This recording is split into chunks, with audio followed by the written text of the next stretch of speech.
Hailing from the Jersey Shore and raised as athletes, the Airey Bros have always shared a passion for physical culture, athletic performance, and human optimization, always striving to be the strongest versions of themselves, mentally, physically, spiritually, and emotionally. Along the way, they've met some pretty amazing humans and have had some pretty epic adventures.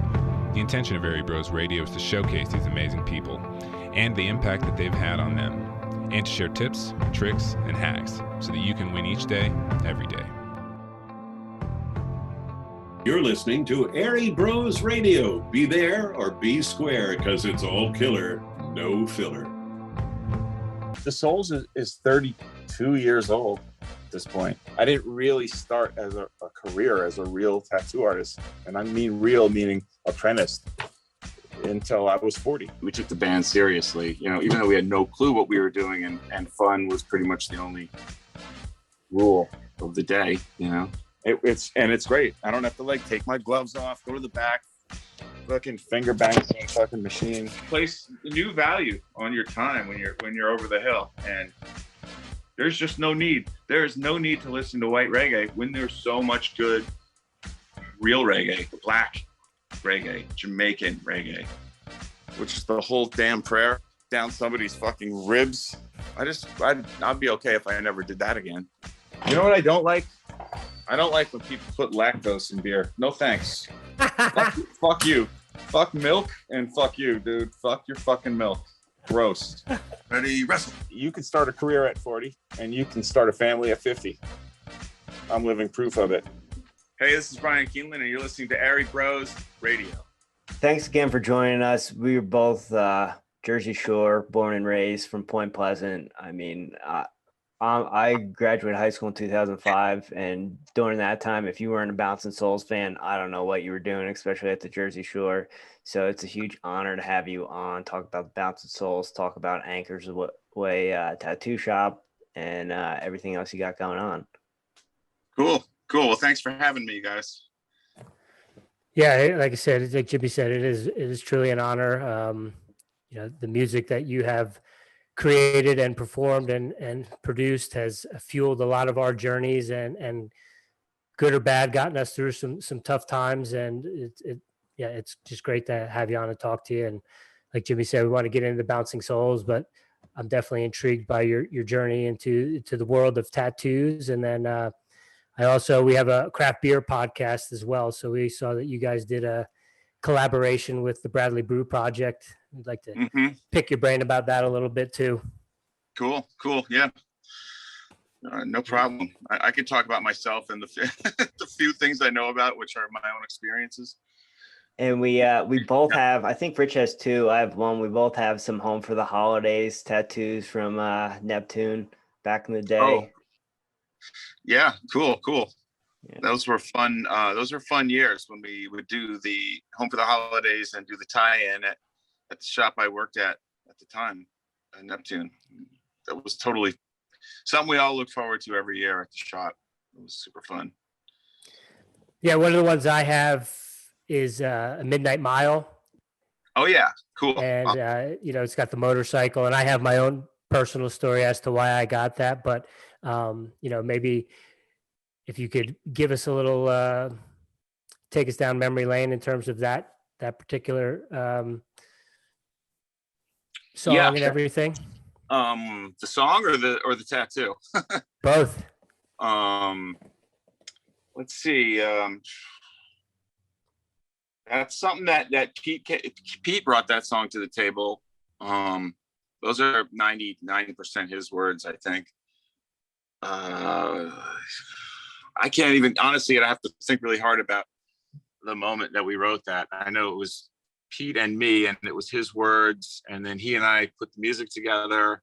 I actually was the guy who created the vocal melody. I sang what you hear, you know what I mean? And then we taught it to Greg. And then the rest is history. I love that song. Yeah. It's one of the good ones. And the tattoo, the little motorcycle drawing was Eric Schmidt, a guy who works at Neptune Tattooville still, who's a really great guy and a great artist. And what we would do is, there would be about 4 or 5 of us who worked at the shop, and we'd all just come up with little fun tattoo designs for the event. They were all designed to be quick, like Flash, just to be quick tattoos to go on quickly. And so we could kind of do as many as possible and so try to meet the demand of the event. But the little motorcycle was Eric Schmidt, his drawing. Yep. Cool. I got it as a tribute to one of my crazy midnight adventures on the Colorado Trail out here in Colorado, spending a few hours in darkness and running on the trails in the mountains on the Colorado Trail. So that I saw it. It's like correlation, connection. Let's do that one, and got in the chair, and Pete hooked me up and it got me in and out in a flash. That's awesome. That's awesome. Cool. Yeah. And in some of my research, I saw that you pretty much, correct me if I'm wrong, were you like tattooing and playing bass kind of parallel with each other and just kind of were doing it together and doing some home tattoos and stuff like that? Is that how you got started? Yeah, back in the origin days, actually before the Bouncing Souls even, it was just us, just a group of friends. It was like high school. My senior year is probably when we figured out. And I want to say we were watching X, and I don't know if it was in the band X from LA, Los Angeles, band X. There's like a little mini documentary of them, and they're tattooing themselves with a needle wrapped with thread that they were dipping in India ink. I was in might be The Decline of the Western Civilization, which was it's a great documentary that I gotta go back and rewatch. It was like part of the like punk movie trinity that, for us in the 80s. And this documented most of the West Coast, like punk bands at the time. The other 2 movies were Suburbia and Repo Man, because Repo Man had, Black Flag songs and Circle Jerk songs in it and stuff. That's another like rabbit hole I could go into, movies like that. We love rabbit holes over here too, so feel free.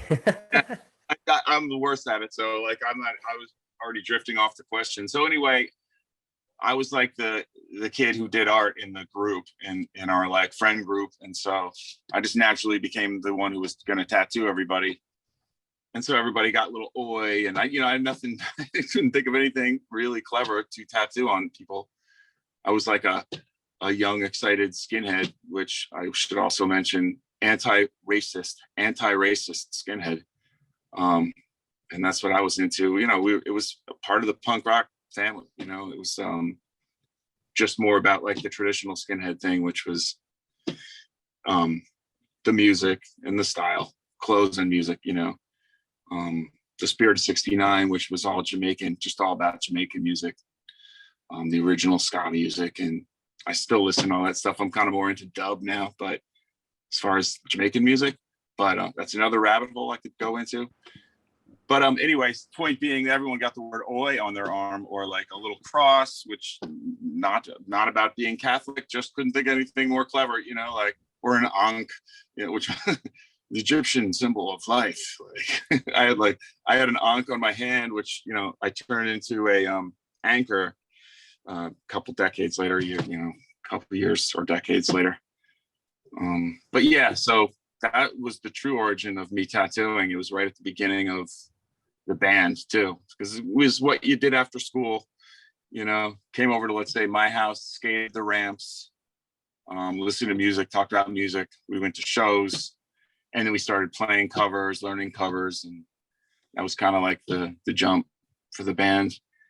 And when we moved in together out of high school into our first little punk house, my friend Ugly Bill and I, okay, geez, I don't know. This is such a long-winded answer to your question. Ugly Bill was this kid who lived with my family and me. So we were kind of brothers, and we got into tattooing together. And he still is a very good machine builder. And he started like figuring out how to build the best machine, and kept building. And we were taking apart Sony Walkmans and fixing the motor onto a rapidograph pen, using a guitar string for a needle, you know, drilling a little offset. It was a whole thing.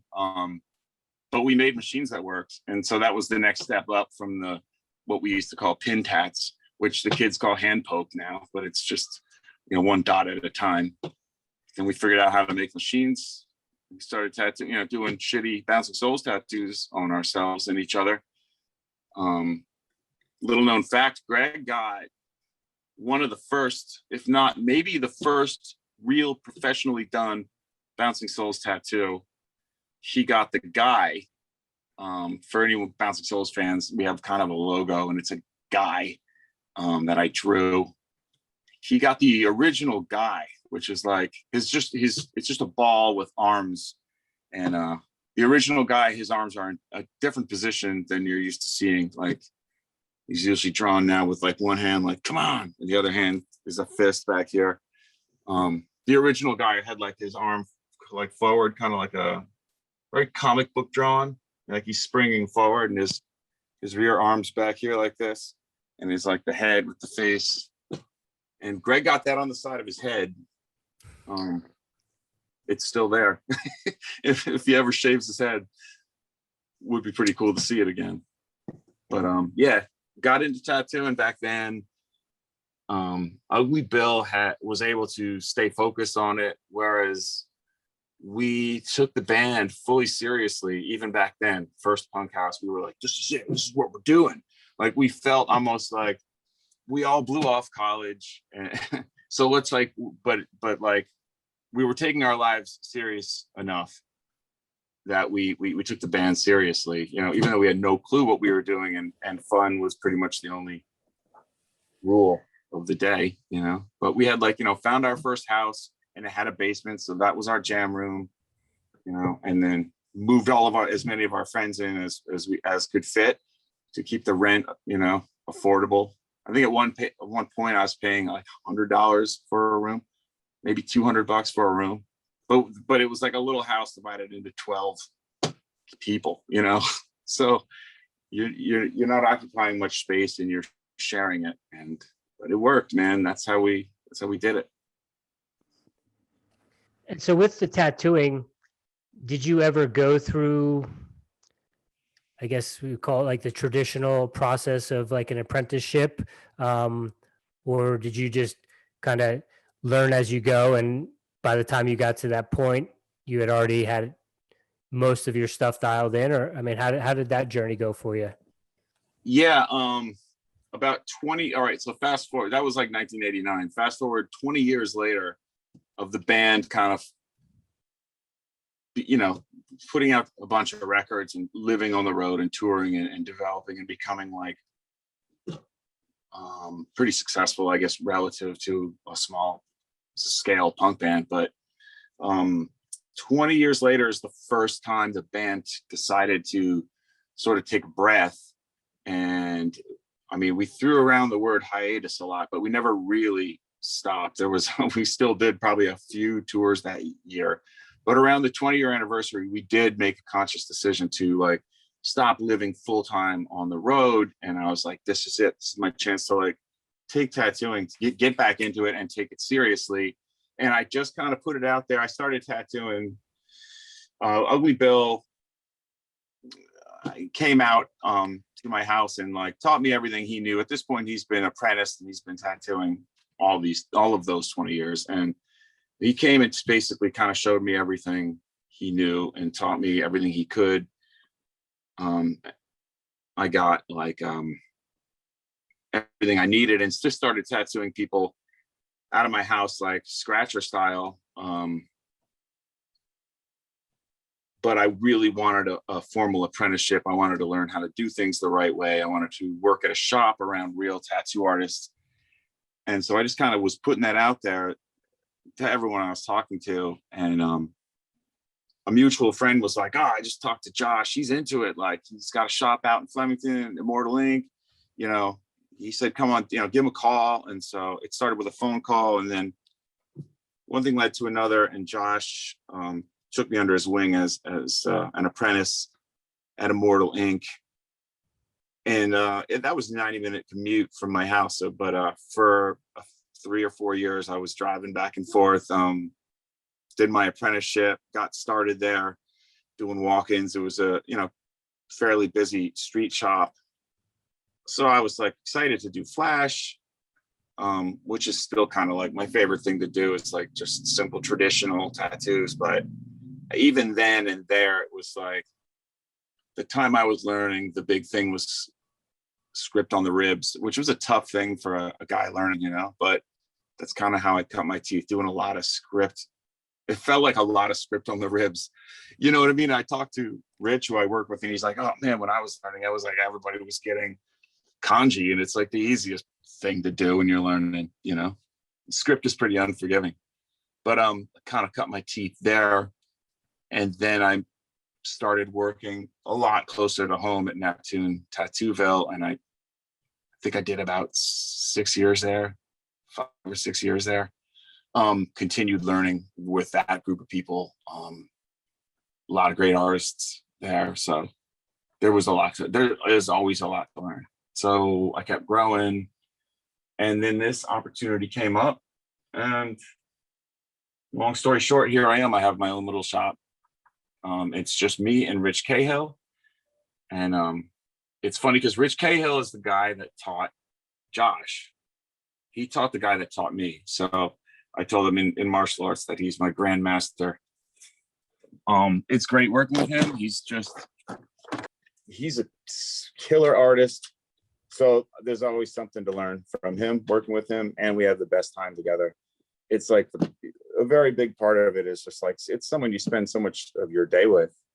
It's got to be something you look forward to doing, someone you look forward to seeing. And we have a ton of laughs here. Yeah, I just love it here.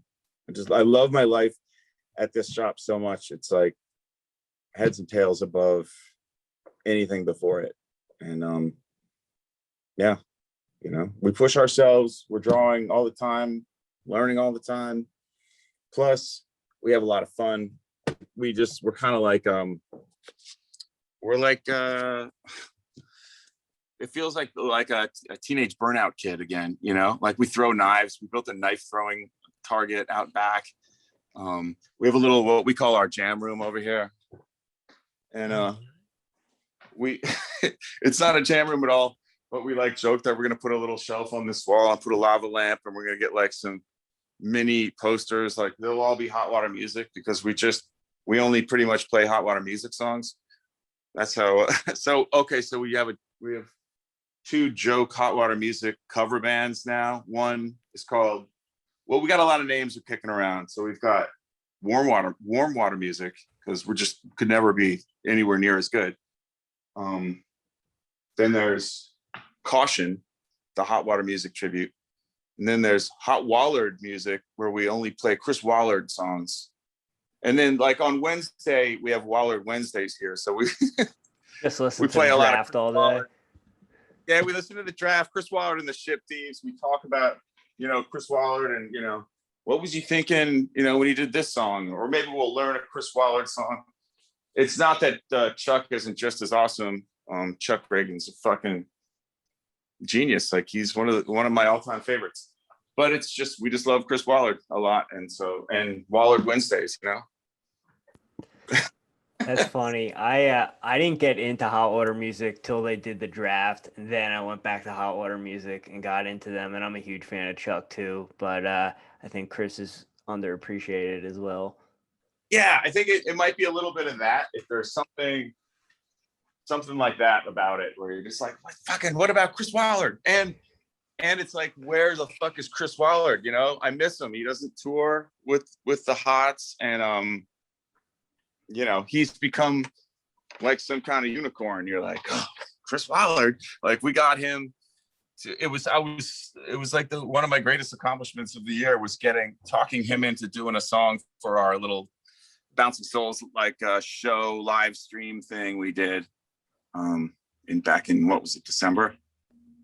We did like a kind of home for the holidays throwback, but it was like a live stream because we can't play in front of people. But anyway, had guests, and which made it great. And we had Chuck, and we had Chris Wallard, among other people. You guys record that at or stream it from? We streamed it from Studio 4, which is Will Yip's recording studio out in Conshohocken, Pennsylvania.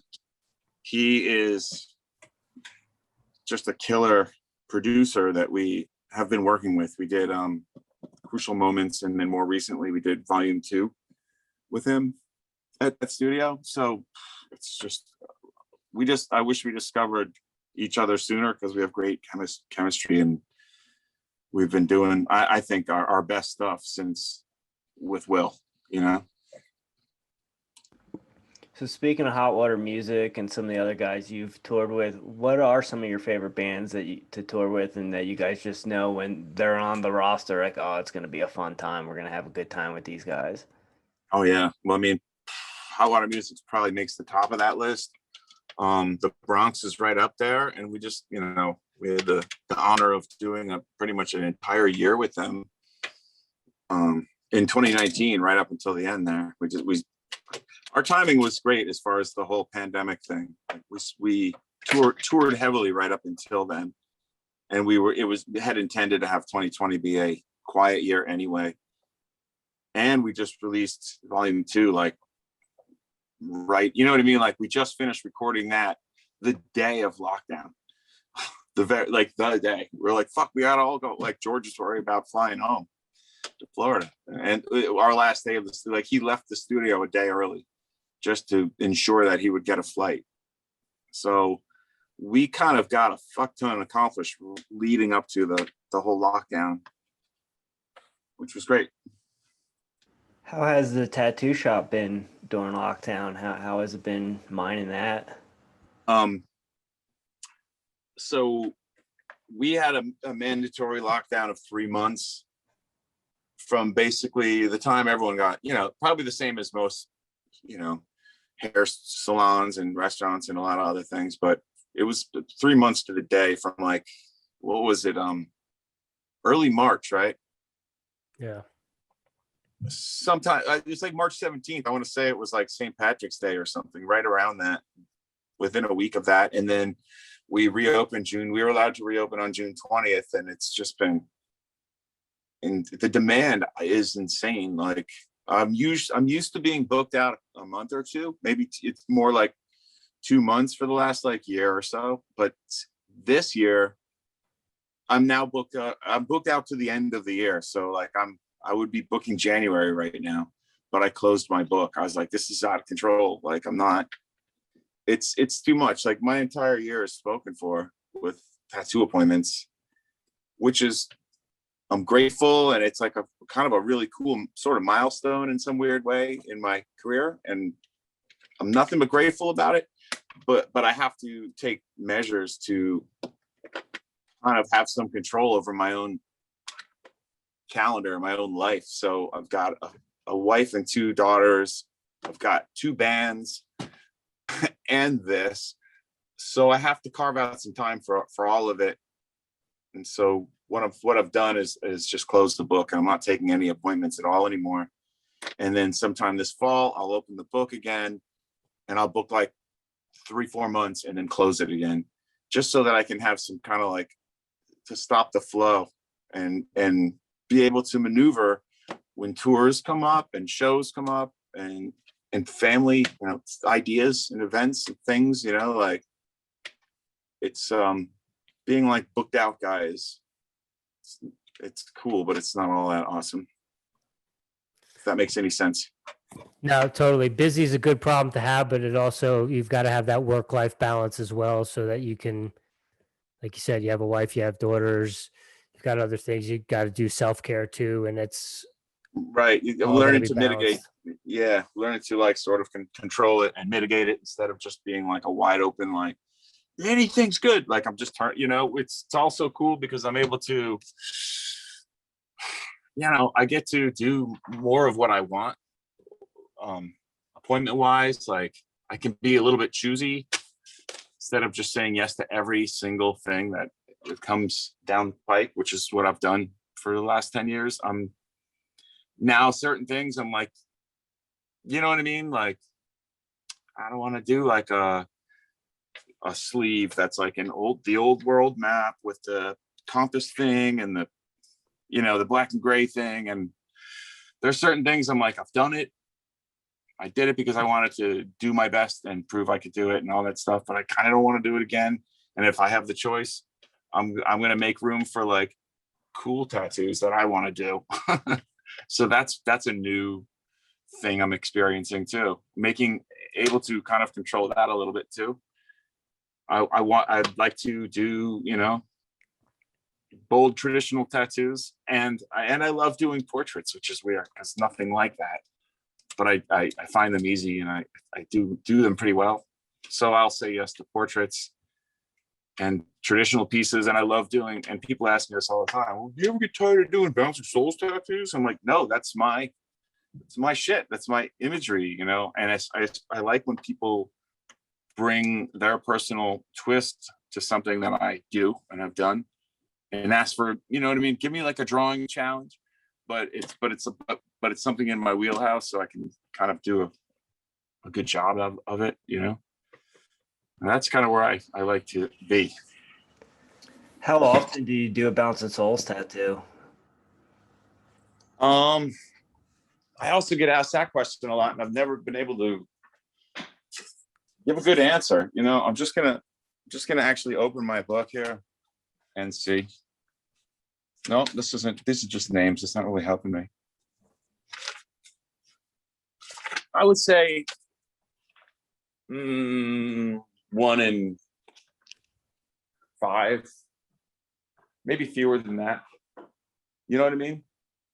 But I'm starting to get a pretty regular flow of people wanting traditional stuff, because that's what I've been putting out there. You know what I mean? Even when I was doing stuff that if it's something I don't really like doing, I just don't post it. And if it's something that I would rather do, then I post it. You know what I mean? And it's kind of working. So people are asking me for traditional stuff more. Yeah. Oh, here's the guy, by the way. Can you see the guy? That's the guy. That's the outline of the guy. No more script for you? I like doing script, dude. I really like doing scripts. I did this nice Hopeless Romantic for someone who flaked on me, and I really want to do it on somebody, I like doing script. I don't know. I don't want to do the prayer for serenity, which is the whole damn prayer down somebody's fucking ribs. I'd be okay if I never did that again. But I'll eat my words, dude. I will eat my words. I'm gonna be here for the next 20 years, and they're it's absurd to think that I'm gonna just keep doing Bouncing Souls tattoos for 20 years. You know what I mean? I think Souls fans you can't generalize Souls fans, but at all really. But if you could, into an age group, there's a lot of dads. I tattoo a lot of Souls fans that are dads and have stuck with the band, but are older, in their 30s and even 40s. You know what I mean? So maybe the Souls fans is as a whole is gonna age out, and I won't have any Souls. I won't be doing any more Souls tattoos, because they're all it'll just be such ancient history or something. So, and I'll be doing prayer for serenity on people's ribs, and that's fine. But as long as I get to be choosy, I think I will be. I'll be nah, I'm gonna pass on that prayer for serenity. Thanks. Well, hopefully those 30-something, 40-something dads are exposing their children to the Bouncing Souls music, and that tradition will carry on, and those young kids will start dabbling and coming in and getting those Bouncing Souls tattoos. How do people take it when you pass on something? I'm great. I'm gracious and I'm grateful, and I am thank you for writing, and thanks for choosing us, and and Rich is in the same place. Rich is he's been tattooing for 30 years, and he's also booked out pretty far, and so he's trying to do the same thing. He would much rather do big Japanese work and or single needle. He's got his sort of favorite stuff to do, and he'll pass on a lot of the same stuff that I will. That's just like, it's cool. It's just like simple designs someone found on Pinterest. There's nothing wrong with it. It's just, I honestly don't want to be booked out 7 months. So, you know, what I can just sort of feel like pass on some things and then have it be like a larger percentage of tattoos that I'm excited to do, which is cool because you don't want to have those mornings and the night before of that sort of feeling of dread. You're just like, oh, you know, you want to be stoked all the time. And so, you know, the demand is really high right now. And I think it's not because I'm so fucking awesome. I think it's because a huge part of it has to do with COVID.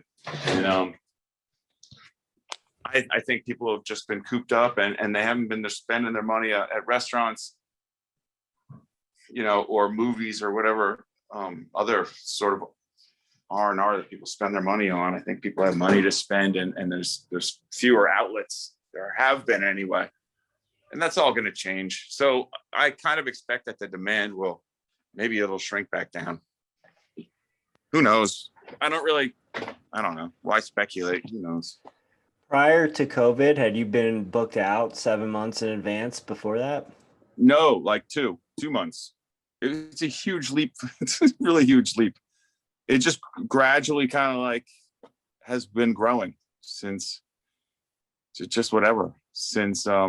probably since we opened back up.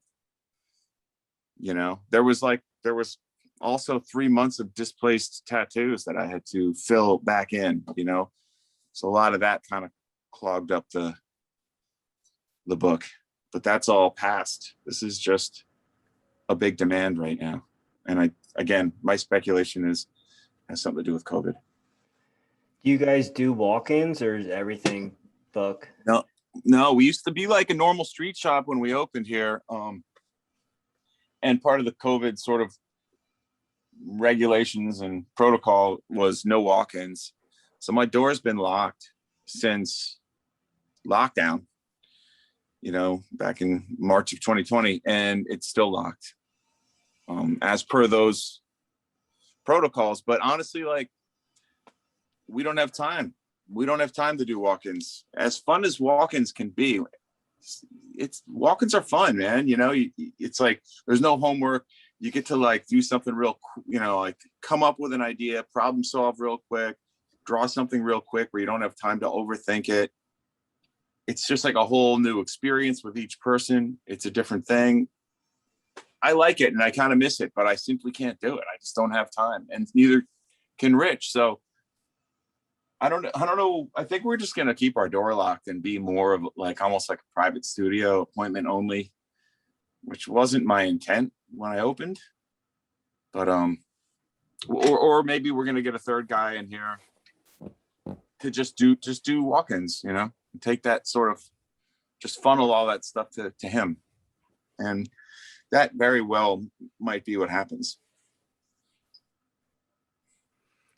And with everything that's gone on in the last year, and obviously the band being impacted, because, you know, you guys were one of those bands that you were going to be able to see you guys at least once a year somewhere in Jersey or somewhere close by. Is there any places that they're doing shows, or is there any talk of that, or are you guys working on some new stuff right now with the downtime? Yeah. The band, it's weird. The band has been not traveling at all or playing shows, but we have been busy. We came up with a couple ideas. Like we came up with this Patreon thing where people can subscribe at different level tiers. And we provide sort of content, for lack of a better word, but we have like a podcast, just like you guys are doing, same thing, like on Zoom, where it's the four of us and like a fifth person. That person is our guest, and we're terrible podcast hosts, but it's just our stupid faces talking to some other person's stupid face, you know. And sometimes it's good. Like we started off just talking to our old friends who had a lot of insight and stories, kind of into our origin and stuff. Some fun stories came out, and that was fairly entertaining. And then we have just kind of like kept it going, and we've talked to some pretty interesting people.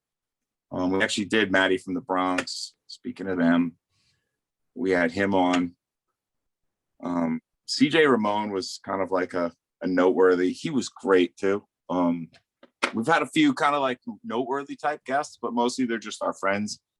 And we're doing at the top tier, if you to only 10 spots were available, but if you subscribe to this top level tier for the year, we will write you your own song and record it on a 7-inch, give you the 7-inch. So now we're 5 songs in. We've been so like it'll be on a Wednesday night. We'll get on Zoom with one of those people, meet them, bullshit with them, kind of have a drink with them.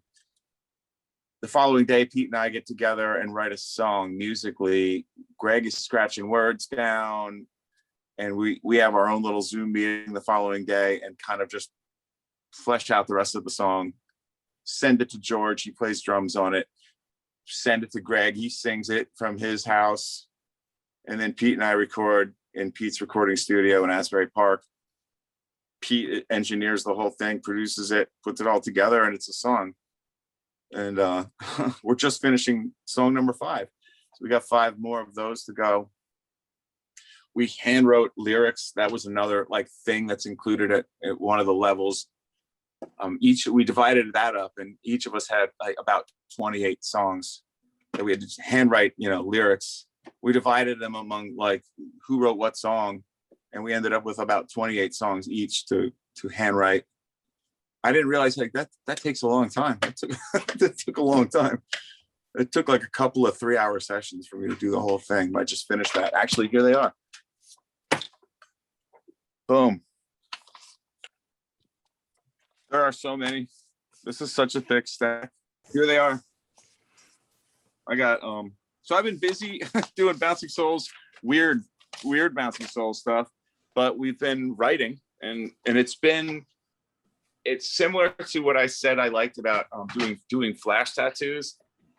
It's like these songs you don't have time to overthink it, and you just got to get out of your own way and just go. And it's like it's something I've learned with the Beach Rats, which is like our fun side project band, is that like it kind of, you just have to trick your mind into going back to that original place where it's just like relax, just right, and you get out of your own way. I don't know how else to put it, but you don't overthink things. And Beach Rats is a band that ended up being so prolific without any effort at all. Like our joke is, it's the very least we can do.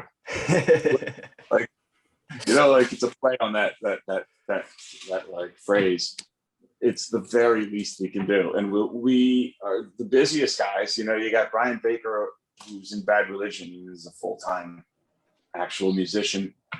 Me and Pete, who are with our kids and our Souls stuff and everything, and Airey Katz is the singer, and he's like experienced too with Lifetime. They're like, you guys know Lifetime. They're like kind of local legends, they came from the same time and place as us, and they were a melodic hardcore band out of New Brunswick, Lifetime. But anyway, Airey is our singer, and we get together. We were getting together during this whole lockdown thing, during this whole, all of 2020, when the Souls couldn't tour and Bad Religion couldn't tour. The Beach Rats would get together once a week for 1 hour, and we would write a song in that hour effortlessly, because nobody was like, it's kind of like we didn't care, sort of, but we did. But we were just like, yeah, that's good. Like whatever, someone would play a riff, everyone would just jam and be like, that's great. And then we'd write one other part, stick them together, and be like, that's a song.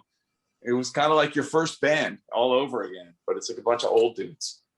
But we wrote and recorded a 7-inch, put it out on Bridge 9, and now that was, prior to the pandemic. And now during the pandemic, we wrote an entire full length and recorded it. And I think we're putting it out on Epitaph, which is kind of funny. I don't know I don't know Epitaph, that's a very respectable, real ass label that's done a fuck ton. I don't know what labels do anymore in this industry. Like, it's different, you know. I mean, it was so easy to understand what a label did, like Epitaph back then. You're like, man, this is huge. They put out Punkorama compilations that went everywhere, and everybody learned about all these bands. Like, I still hear it sometimes. Like, it was just like in the last week, I was playing Hot Water Music like I always do, and somebody's like, "Oh, Wayfarer, yeah, I remember. That's how I learned about Hot Water Music. It was on Punkorama," and I'm like, "Of course." It was such a big thing. That was one of the big things Epitaph, one of the many great things that they did for bands. You know, everybody cared about those compilations. Now, what's the 2021? Spotify probably now. Yeah, it's all Spotify. And I'm not crying about that. I'm a Spotify guy. That's what I do at the shop here. I'm such a technology nerd, that way. I have like a Google Home, and I tell it what I just yell out, play this, play that, and that's how we listen to music here. It's great. I don't have to take my gloves off, go to the back, fucking finger bang some fucking machine. Speaking about not knowing what record labels do anymore, how much has it changed for you guys since the start of streaming? And people really don't buy CDs anymore. How has that changed for the band? It's just what's it called? Sound Exchange now. It's just a little bit different way of sort of, I don't know. Yeah, I mean, it's almost a pretty broad question. I remember, what was it called? SoundScan was the thing back in the early Epitaph days when you'd release a record and you paid attention to how it did, how many copies it sold. And it was called SoundScan. I remember what did they SoundScan in their first month, and you were counting how many records you sold, and how, I used to care and think about how many does it take to recoup, and it turns out a lot, we cross-collateralized our first 3 records on Epitaph, so it was one big pot of debt, and so to recoup that, it was years after we weren't even on Epitaph. We finally recouped, but I don't know, everything's just different. The overhead is lower. Yeah, recouping happens sooner. You're not getting big record advances that you have to pay back, and you're not spending all this exorbitant money in the studio. So in a lot of ways, everything has shrank down. And I guess I think it's called, I think it's called Sound Exchange. It sort of counts, how many plays on Spotify, how many plays everywhere, and keeps track of that, and you get paid. It's not much, but it's something. So I don't know, it's just a little bit different system. I honestly don't really think about it too much, to be honest. I'm just kind of put it out there and let fate do the whatever is going to happen is going to happen or not happen, and you can't count on it, and so I don't think about it. It's just all good. It's just all gravy to me. I'm not in debt, and I earn my money. I come here and I earn my money fair and square, and I love being here and doing what I do, and the band is just my outlet, and it's just a huge source of happiness. It's about being together with my best friends, and it's all gravy. It's just all good, and it's true of everyone in the band pretty much. We don't have to do this. It's not our living. And so we only do what we want because we want to. And so we're always happy to be there. We don't tour excessively like we used to. We learned that the hard way, and slowly. We learned, we had to keep learning that lesson for so long, but till we finally realized anything longer than 2 weeks, 3 weeks, your heart's not in it. You just start, it's just too much of a good thing, but if you could tour just as much, but if you just break it up into little short stabs, you're always full of energy and you're always stoked. And you go, you always feel balanced. So it's just like, living and learning all the time. I feel like that's something that comes with maturity and age. As when you're in your 20s, like you're just filled with piss and vinegar, and you can pull 7 days a week, for a big stretch and minimal amount of sleep. But I know for me, with my training and ultra marathon purposes and stuff, it was literally like almost as I clicked over into the 40 age bracket that it was like, oh, I got to take some more recovery time. I need a little bit more in between races, and I got to start paying attention a little bit more to my nutrition and those sorts of things. And I would imagine it's kind of that same thing where, you're on the road long stretches in your 20s, and then all of a sudden you get to a point where, whether it's family, kids, a business, like, hey, we gotta balance this out a little bit more. Yeah, your priorities change, for sure. Like my priorities back then was to live on tour. That's what I wanted most in the world for so long, but so that changes, and now I love it just as much, but in smaller amounts. So yeah. And physically that's a thing too, but that hasn't been a consideration for us yet. We're not like, it's just more a stoke factor for us. We've got to be stoked. It's just, we're no good to anyone if we're not stoked. And you said before, you guys been together over 20 years. How have you guys stayed together that long? There's not that many bands that have the original lineups from when they first started. Yeah, I mean, the Souls is 32 years old at this point. So we've been together longer than 32 years. Pete, Greg, and I go back to high school. I mean, high school, we go back longer than high school. We knew each other since we're little kids, but we were really tight and like inseparable starting sometime in high school. So yeah, I mean, I think like none of us, we all have sisters. None of us have brothers in our actual families. And I think we sort of filled that role for each other subconsciously, maybe a little bit. And we went through like probably what brothers go through, learning to share, learning to compromise, making room for everyone's bullshit, and learning to live together, like literally living together in the beginning of the band. Like, I think that was like trial by fire, so it was nothing living on tour together, living in a van together, because we were already living in a house together, and we were all so focused. We were all so stoked on the same thing. We were just all about it. And we shared that in common, that goal in common, just like doing our best, it's just, like, it's like a game kind of, like you're just trying to up it, like do better, like write better songs. And you always have something to prove or something. Something has always driven us, and whatever it is, it's the same thing. And it's like having that common goal has been a big part of the, I guess, probably glue. In the beginning, it was shared everything, every interest. We, at that age, it was like we all just cared about the same shit.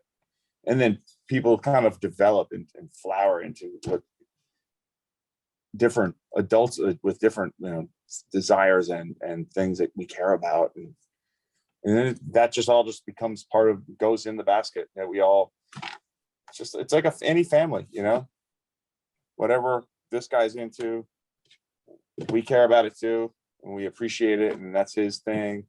I've got my thing. Greg's got his thing. And then we all have the band, and we all have music, and it's just sort of happens by itself at this point. It's just, you don't even have to talk about it. It just happens. You just get in a room together with the purpose of writing a song, and it just happens. Everyone just kind of does it. I don't know. It's like automatic now. Talking about that creative process, when it comes down to writing a song, do each of you guys have your own specific role in that creative process, or does it vary song to song, in terms of lyrics, melodies, that sort of stuff? I think it's that's been a constantly changing thing. So there will be periods where one person is sort of like, there's a lot more lyrics pouring out of one person than another. Greg's been the most rock steady since the beginning with lyrics. In the very beginning, he wrote most of the lyrics, and Pete and I just focused on our parts.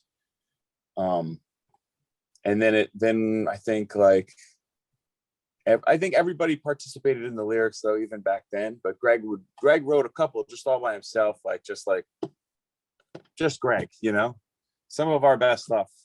And that was like the majority of the early stuff. Like songs like Argyle come to mind. That's just like a great song written by Greg. Say Anything is another one. But I honestly, like, you asked me the song, I can tell you who wrote it. It's a pretty even spread 3 ways lyrically. But favoring Greg more so. He's done the most lyric writing. And like, Pete and I'm like riff guy, and Pete and I kind of complete each other's sentences. We've been writing music together so long. We kind of we pull music out of each other and kind of complete it. We write together. That has happened lyrically with me and Pete too, like a lot during how I spent my summer vacation. That majority of that was just me and Pete writing all the lyrics and music.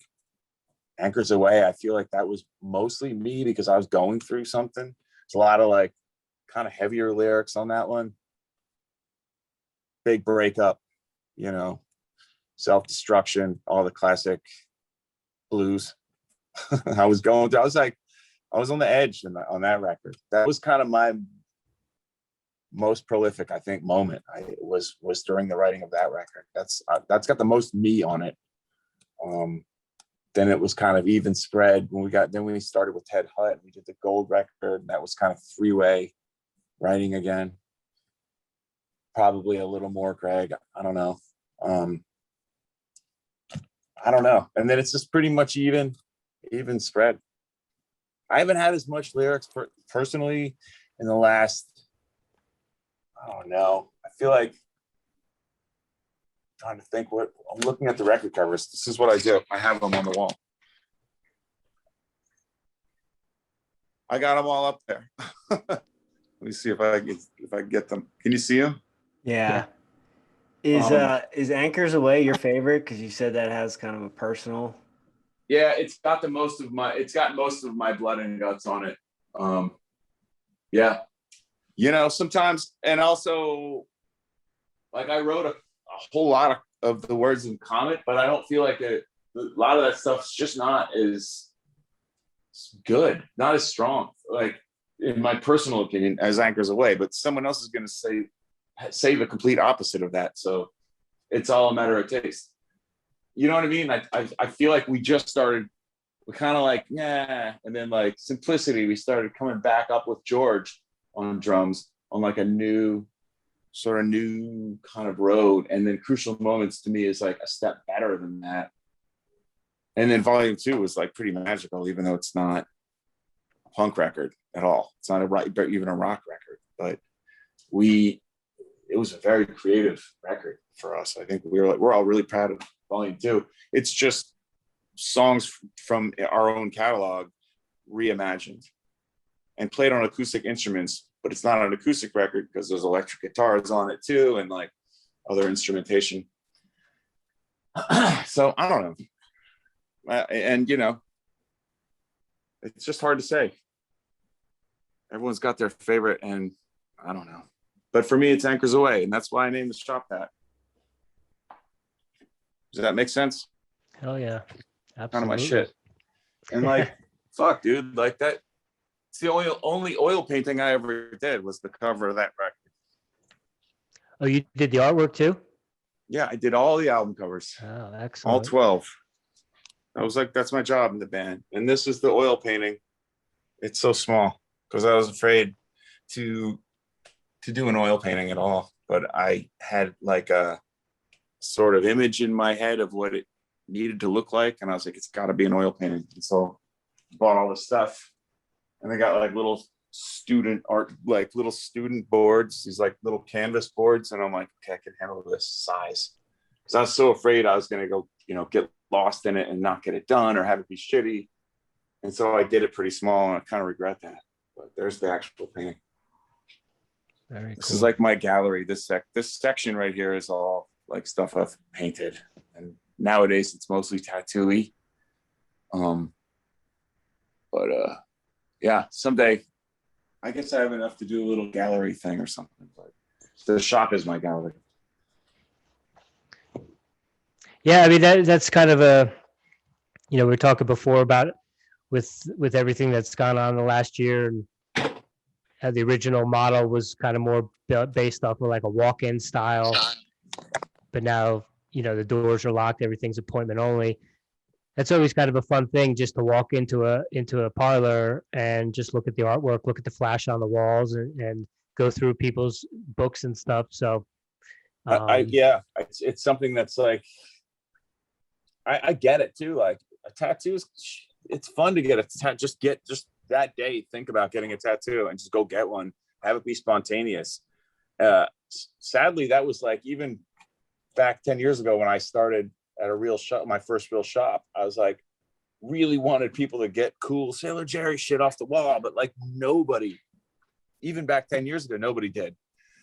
It's just like everyone would come in with their phone and be like, here's a picture of someone else's tattoo on Pinterest or whatever, and this is what I want in the exact same place. And I'm like, this is what tattooing is now, or at least that's what a lot of the walk-in traffic is. It's not what all of tattooing is.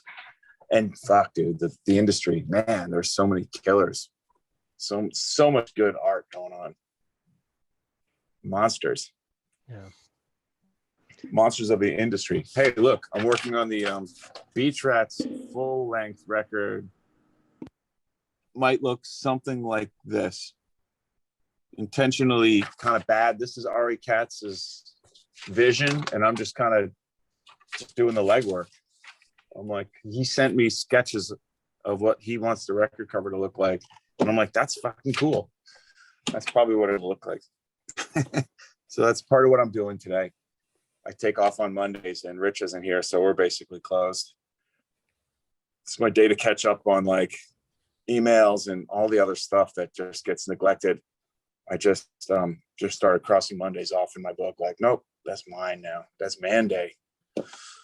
But man day is actually not a whole day. It's the time I get from when I drop my daughters off at school till when I pick them up. And then I pick them up, and it's me and them until mom gets home. She works later on Mondays, so she takes a turn at her shop, and I get to be like Mr. Mom. And they're 17 months and 14 months. Wait, yeah, fuck. He's 17 and 14 months old, so they're running around and destroying everything, and I'm trying to just keep them out of danger and trying to teach them and read a lot of books to them, which they like. But it's wild chasing these girls around. I started that really late in life. I did everything else before starting a family. So it's like the only thing in the world I haven't done is start a family and be a dad. So now I'm doing that.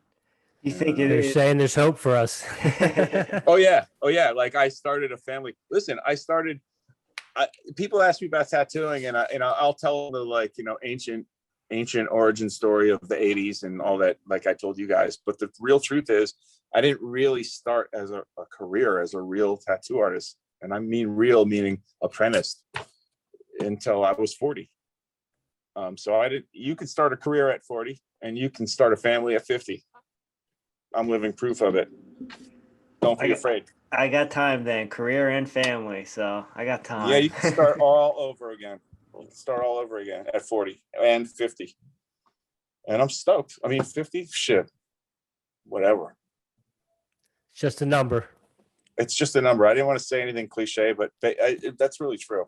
I don't feel any, I mean, I know my body is 50, but I don't feel any different than I have. I've just kind of been the same kind of like you know, when you just kind of, you guys know, it's like you just kind of hit that age where you're just like, I'm like the same person for like the last 30 years, you know?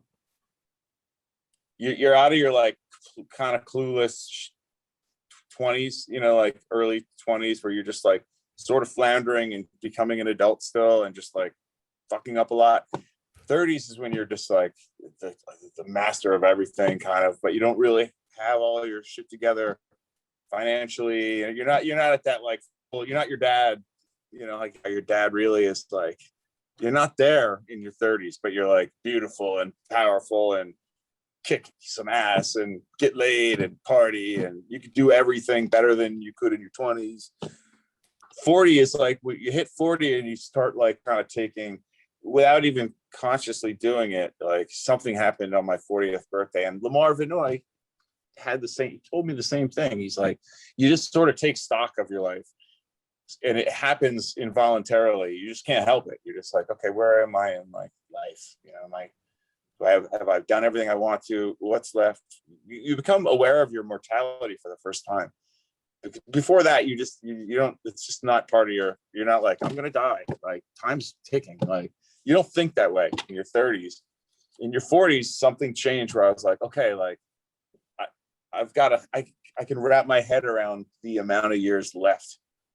I know what 20 or whatever, you know what I mean? Like I know what 20 and 30 and 40 years feels like because I've been, you know, does that make sense? Like Totally. And one thing that happens as sort of a byproduct of that is your time becomes more valuable to you, and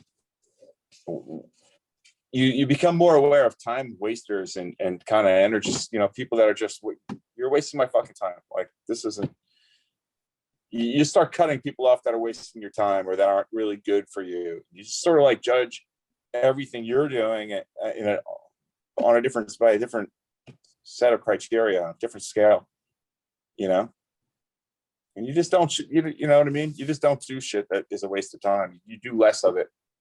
It's a real back of your head feeling at 40, and at 50, it's really like, okay, you start laying out like what you're going to accomplish. You have that 5-year, 10-year, 20-year plan. Like you have like those goals become more like law, you know? Yeah. I appreciate your insight and wisdom. I'm a wise old man, 51. Sage. I'm a sage, if you will. You know, if I decided to grow a beard, it would be mostly white. And my wife's like, well, I won't touch you. And I'm like, at some point, I might just go white wizard, just fucking, you know? Definitely. But I don't know, dude.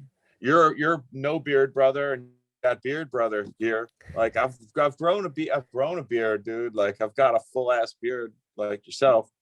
Man, I just can't. After I get about 3/8 of an inch to a 1/2 inch long, I'm like, this fucking sucks. Ah, damn it. Like my neck's itchy. Like it's not comfortable. I don't understand how people do it.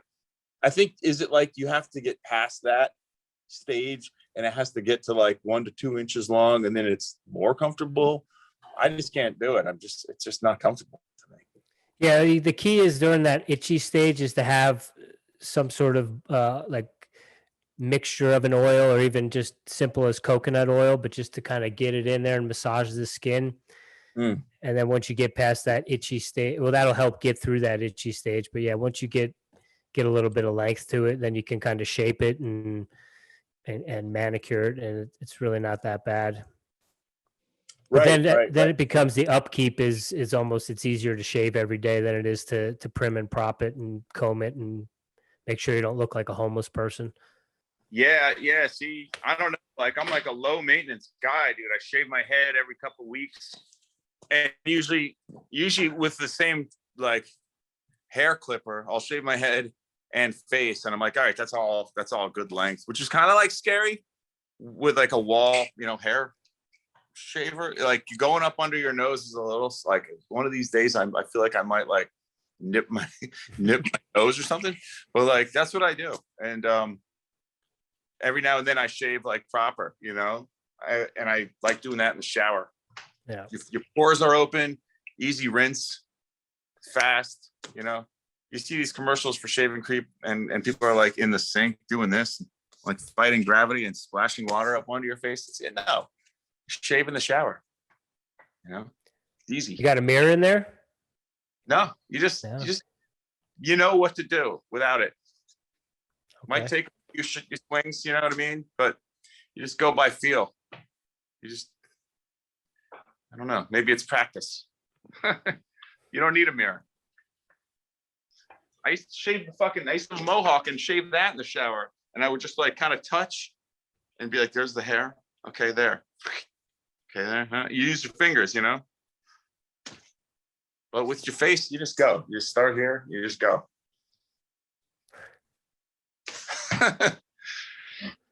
Listen to the wise old sage. Just was curious about it. What your input was. We have, like I said, we have a craft beer podcast. Bradley Brew Project is one of our favorite breweries, not only at the Jersey Shore but in New Jersey. And I've been fortunate out in Colorado to get my hands on some delicious Bradley Brew Project beverages. So yeah, I mean, how did that come about? I know you guys are neighbors. Is it just a neighborly thing? Are you a craft beer enthusiast?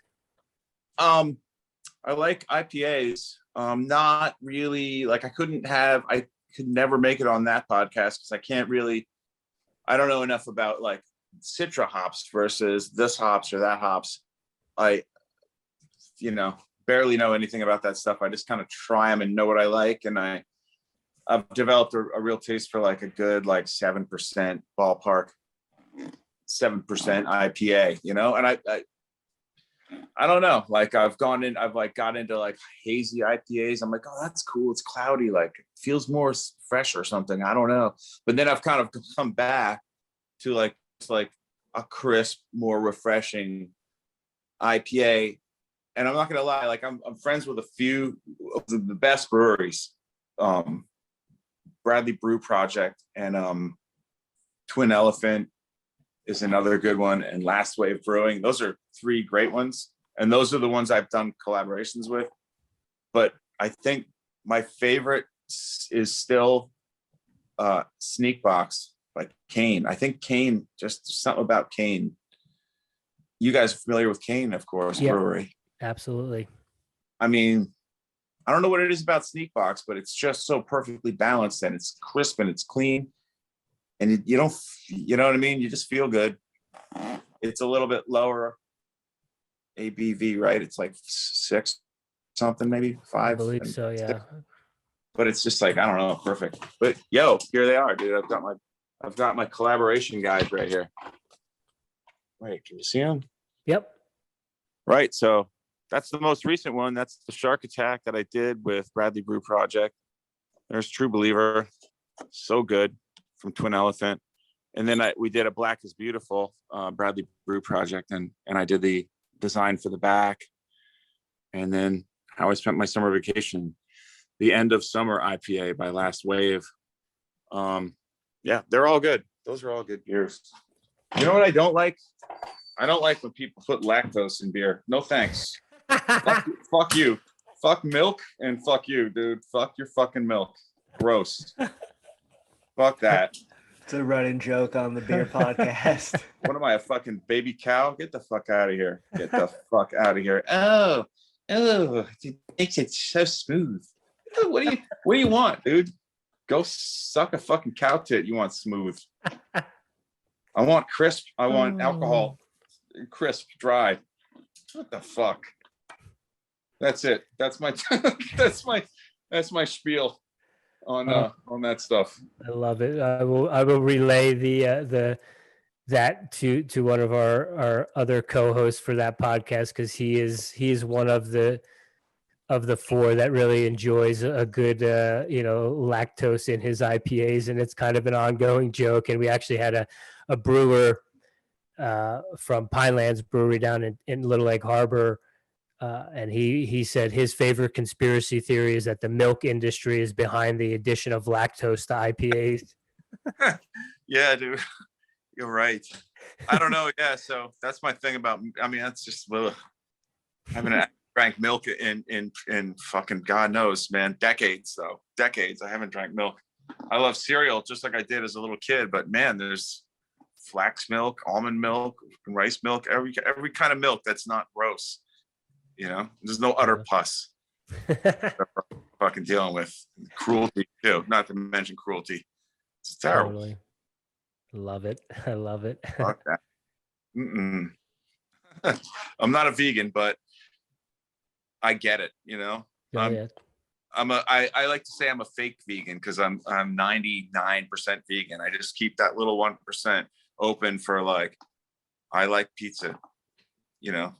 I like cheese on my pizza, which is kind of only an occasional thing anyway. I don't fuck with meat anymore. But yeah, but milk,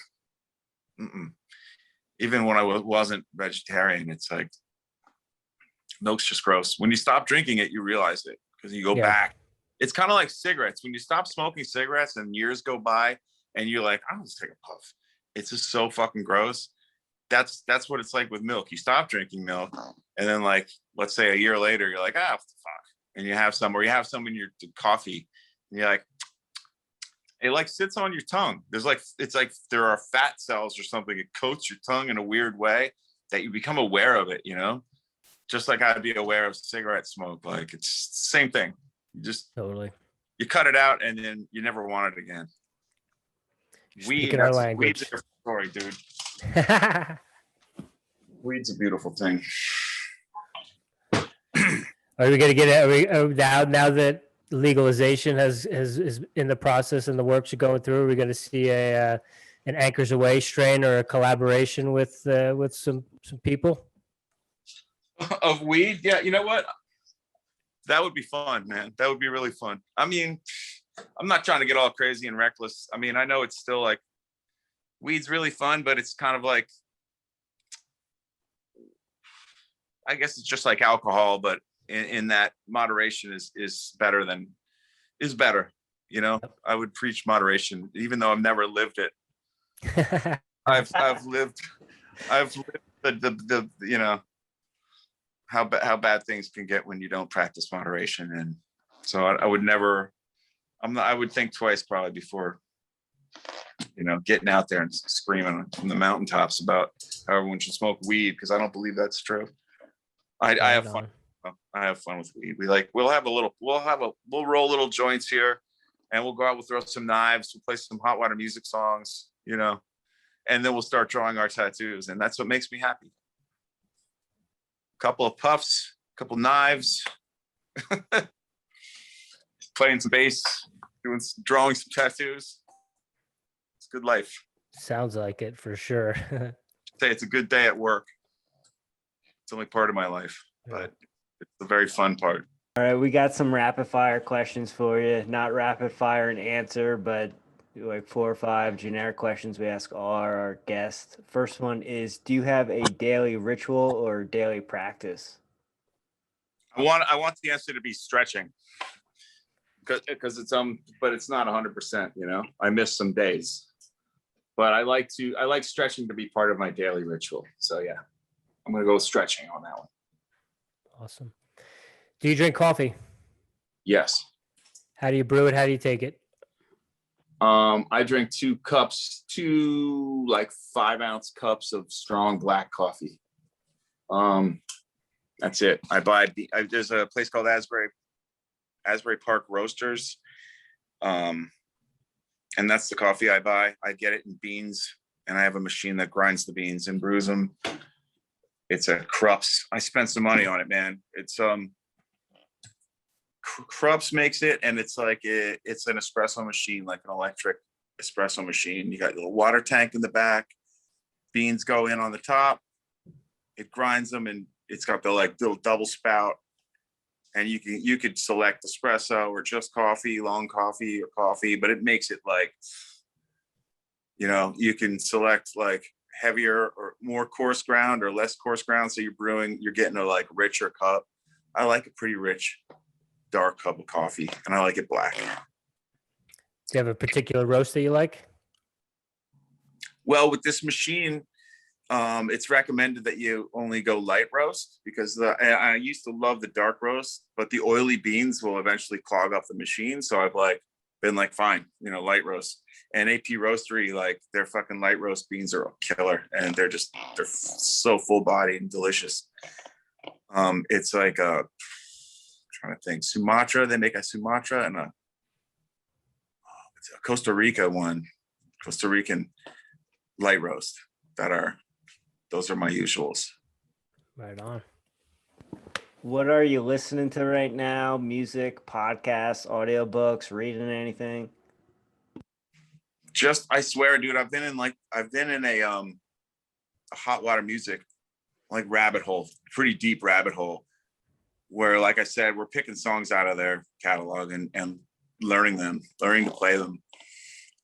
So hot water music, but if it's not, when we take breaks from hot water music, or when I'm at home with the girls, I play a lot of dub. If you have Spotify, just go King Tubby and just let it go. King Tubby is like, man, especially if you smoke weed. Oh, King Tubby. I never get tired of it, dude. Like, during the lockdown, it was, I would listen to probably about 6 to 8 hours of King Tubby a day and smoke and paint. And I painted so much. I got a lot of paintings done. That's like, a lot of these are lockdown King Tubby paintings. I heard you say on another podcast, and it made me laugh because I have a friend that has the same rule: no white reggae, not allowed. Yeah, the life's too short, dude. This is the thing, man. You place new value on your time when you're over the hill, and there's just no need. There is no need to listen to white reggae when there's so much good real reggae, the black reggae, Jamaican reggae. I don't know if that's reverse racist or what that is, but I don't know. I'm just gonna put it out there. I like my reggae to be. I prefer it to be vintage too, for the most part, and Jamaican. Just legit. We're right there with you. So respect on that. That's another soundbite for sure. We got a bunch coming out of this episode. And then last but certainly not least, before March of 2020, this used to be a very lighthearted question. Now it's kind of taken on a little different thing. But if ever late at night, after listening to some King Tubby, maybe smoking a little devil's lettuce, do you find yourself in a rabbit hole on YouTube? Do you get down with any conspiracy theories in your travels as a musician? Have you ever seen aliens? Maybe in the Pacific Northwest, you encountered Bigfoot. Do you get down like that at all? I don't really fuck with it. You know what? And now, all right, here's a soundbite for you. Like, Pete was in the shop and joking around with me and Rich, and he's like, "Remember when conspiracy theories used to be fun?" I never thought of it that way. I probably would have given a little more attention to a good conspiracy theory before all of this, before it just became this part of this weird right-wing, like, Trump people thing. Now I have such a bad taste in my mouth for it. I'm just like, fuck you with that. You know what I mean? Like, maybe some conspiracy theories could potentially be true. Most of what I'm hearing, though, I'm just like, oh, fuck yourself. Especially people with the vaccination, like, oh, well, I'm kind of like, I want to put in my body. And I'm like, well, you fucking we eat fast food, right? You buy meat. Do you pay any attention to what the fuck you're eating? You are what you eat. Like, but now all of a sudden you're this expert. You're this medical expert. Everyone's a fucking expert. I don't know. Like, I'm not standing here and saying, oh, the vaccine is fucking just going to be fine, just fine for you. Because I don't know that. I'm just being pragmatic. It's less of a threat to me than COVID-19. Like, that wreaks havoc on your body. Like, if you're lucky, you cruise through it and you're just fucking, it doesn't fuck you up too bad, but it could fuck you up pretty bad, especially if you smoke weed every day and you're 51, I think the vaccine is less risky, and I do believe what medical experts have said about it, and so I'm getting vaccinated.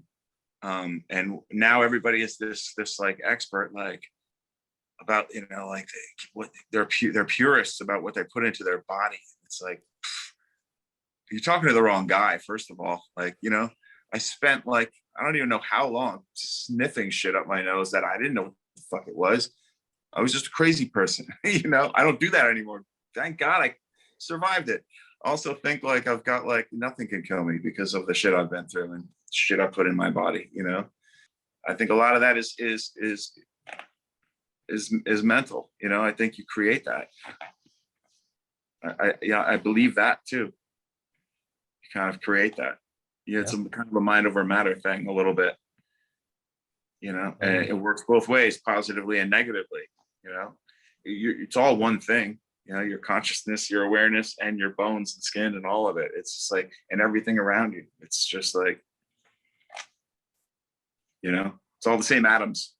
Thank you so much for your time. It was an honor and a pleasure. Like I said, Bouncing Souls is the theme to growing up. I mean, you didn't go through a wrestling season without listening to Bouncing Souls every day at practice, and just awesome. Wrestling, dude. I wrestled too. Right on. Ready, wrestle. Yeah, fuck yeah, dude. Awesome. Thank you so much. Best wishes. Next time we're around, I'm going to have to book an appointment 7 months out to come get my Bouncing Souls tattoo. But thank you so much for your time and everything you do. Thanks you guys for your time. I appreciate it. It's been fun. Honor and a pleasure, Bryan. Thank you. Yeah. Take care, guys. Take Have care. a great day. Have a good day.